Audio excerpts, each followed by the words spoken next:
Hello, Packers fans. Welcome into PackersNews.com. I'm Kassidy Hill, joined by Pete Dougherty here on a beautiful Friday in Green Bay as the Green Bay Packers are getting ready to travel to Buffalo to take on the Buffalo Bills. Pete, before the season, we kind of circled this game as a possible Super Bowl preview. What are you hoping for the Packers to get out of it now at this point? Yeah, it sounds kind of absurd right now, doesn't it? Although it's still a long season. You know, they just need to play a good football game. I mean, obviously, what are they? I don't even, what's the spread now? It's more than 10 points, right? Yeah, it's double digits for sure. First Yeah. time Aaron Rodgers has been a double-digit underdog in his career. Let's see And what we, that. you and I we were kind of chewing on this last evening a little bit. I mean, you know, you can't count the Packers. They could easily go in and win this game. I'm not going to pick them. You said you're not going to pick them. I don't think anybody is. But Right.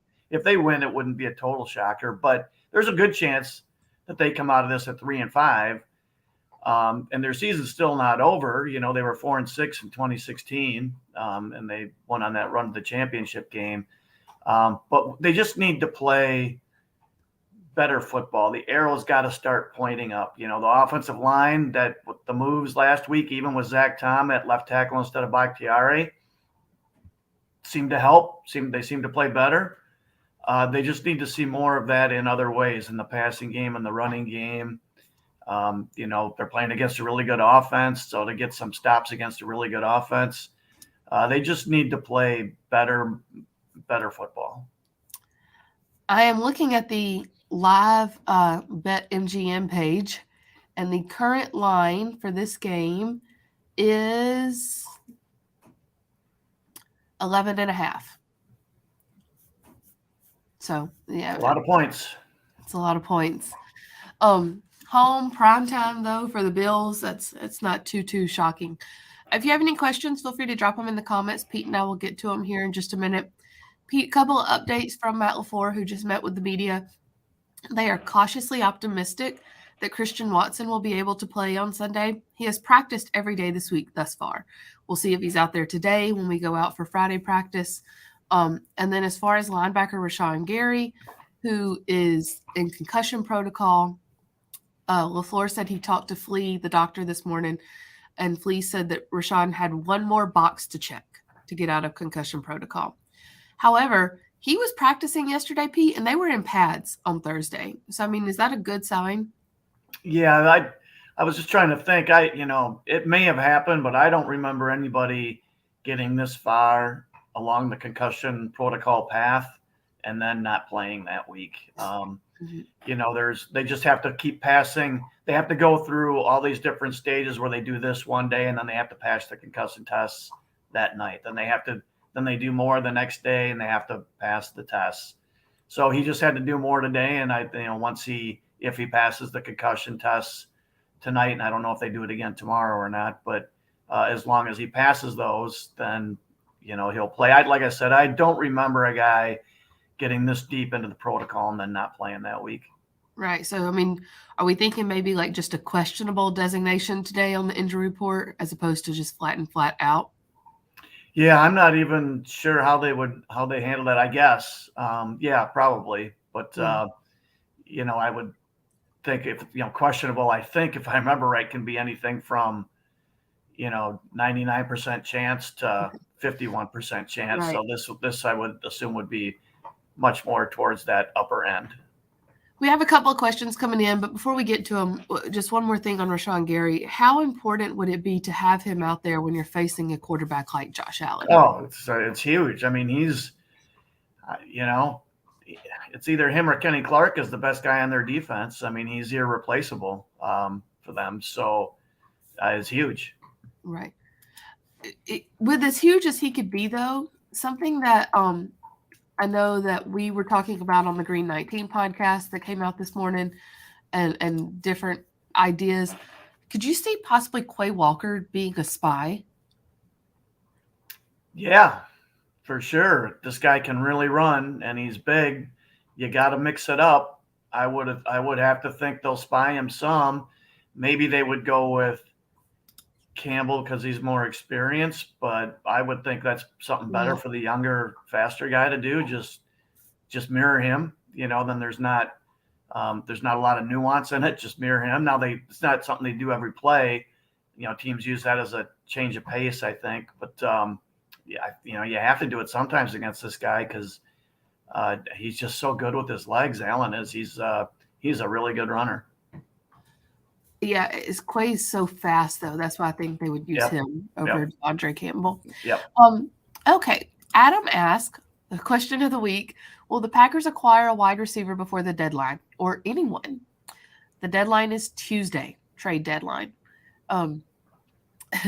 Spoon threw out he was like, let's play the crazy idea theory on our podcast, and he said straight up trade Elton Jenkins for who did he say? He named a team that needed a tackle that had a receiver. What's your craziest theory you would throw out there, Pete? Like, probably won't happen, but what's your craziest trade deadline? Oh, I would have to. There's no way on the fly I'd be able to come up with anything we're saying. I mean, because to get to I'm not quick enough on my feet for that. But to Adam's question, and I don't know what you guys haven't listened to the podcast yet. So what you guys, if you talked about this, but if I had to bet, I'll bet they'll do a deal, and it takes the deadline a lot of times to spur these deals. And just kind of the gut feeling that I'm getting is that the price for doing business and trades was, for at least for some of these guys, was higher because of the Christian McCaffrey trade. And so as the deadline nears, I just get the sense maybe the Packers were waiting for the price to come down a little bit for what they'd have to give up. So if I just absolutely had to make a bet, yes or no, do they make a move, Monday or Tuesday, I would bet yes. But I seem to be wrong on this most years, so we'll see. We focus so much on receiver, but is there another position that they might need to focus on and try to get some help to shore up a hole? The only other position I could think of is pass rusher. I mean, they really do need another one. They could use a rotational guy, and, God forbid something happens to Gary or even Preston Smith, they would have a lot of trouble overcoming that. So they could use depth there. But receiver / tight end, just a good pass catcher is that's still got to be the higher priority, I would think. And I'm trying to think of how much longer Tipanaliai has to be on injured reserve. I want to say he's got like 2 more weeks. So yeah, I mean, yeah, and even with him healthy, it's still you need more depth there. Yeah. Mohammed says, without Lazard, we are in trouble. Lazard told reporters yesterday that chances are good he won't play on Sunday. So I mean, that means you're trotting out Sammy Watkins, Romeo Doubs, Samari Toure, possibly Christian Watson, and then Amari Rodgers is your 5th guy. What can you do with that, Pete? Yeah, I wonder if they'll sign Winfrey to the 53. I don't know who they would. They would have to sign him to the 53. Yeah, because they don't have any more free elevations with him. Right. So I don't know who they would cut if they did that. It would help the Packers a lot if Watson can play this week. I would guess he'd be on limited reps like Watkins was last week, but just to get a vertical threat out there and to get this guy to some snaps. This is just killing them that, this young, and a guy who's raw, even for, a guy coming out of college, he was more raw than most, picked as high as he was. He missed basically all of camp. He only practiced the last week of camp, and even that was limited reps. Right. So he missed all that valuable practice time. Then he gets hurt right away. He's hardly played or practiced since late July, which is when camp started. Just missing all those reps is just killing his development this year. Right. Could this be one of those games like we saw in Arizona last year where they were decimated at receiver and Aaron Jones and AJ Dillon were their leading receivers? Yeah, and we saw it when they played Kansas City a couple of years ago, where they just threw a lot of screen passes to John. I think Jones had 5 or 6 screens in that game. So yeah, that's, they're going to have to find other ways to do it. And, like we said, weird things happen in this league. And I mean, it looks like everything's going against the Packers. They've lost 3 straight. They're worn down. Buffalo's, maybe the best team in the league, and they're coming off their bye week. I mean, everything about this says, Buffalo's going to blow them out. But weird things happen. We talked about it was back in Mike Sherman's era. They got wiped out in the secondary. The Packers did, and they signed Bryant Westbrook on like Tuesday or Wednesday, and he started for them on Sunday, and they would go to New England. This is when New England's going great. They were, Brady's in his prime, and the Packers went out there and beat them. So you just don't know. Don't forget, we watched the Buffalo Bills lose to the Jacksonville Jaguars last year too, when the Bills were still arguably the best team in the league, and the Jacksonville had like 1 win.